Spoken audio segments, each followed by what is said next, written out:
So we have alcoholic death, worst death there is, or to live on a spiritual basis. And Bill says, guys like me, that's not always easy alternatives to face. It's like you come to meetings and people want to tell you about the steps and we're going to do God and all this stuff.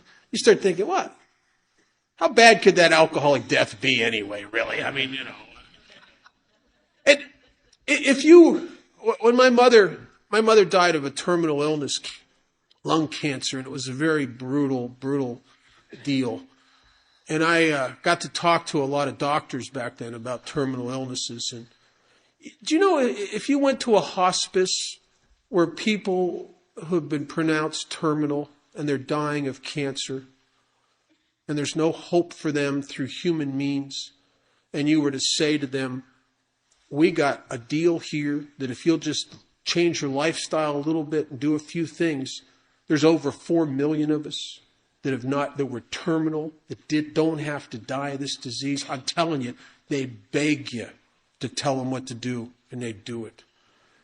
I go in on a weekly basis for the last 28 years. I've gone into places where people are dying of alcoholism every week, and you lay out this simple kit of spiritual tools at their feet, and most of the time they kick it away because they can't make this choice.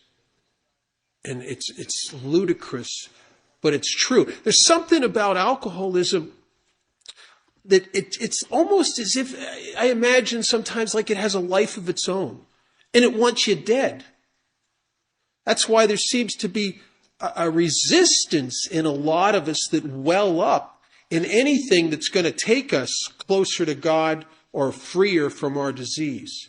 Almost like the alcoholism will make you nuts not to go there. Look at how many times some of us try to write 4 steps and can't pick up that 5,000-pound pen, or go wash. I used to wash my car rather than write anything. What is that? It's crazy.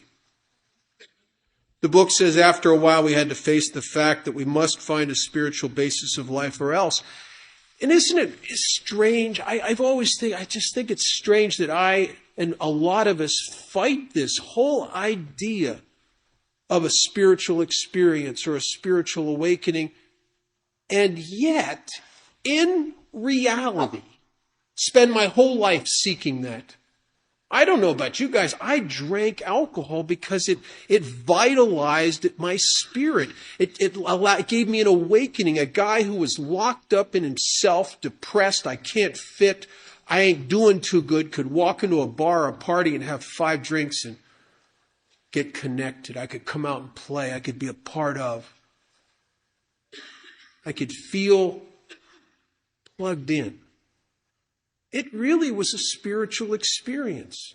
Putting aside all my prejudices about religion and spirituality, the truth always has been that in my early days of alcoholism, no matter how sick my spirit is, 5 shots of tequila would vitalize it.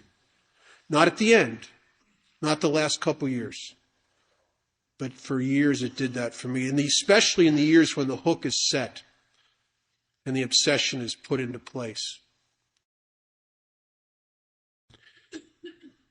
So I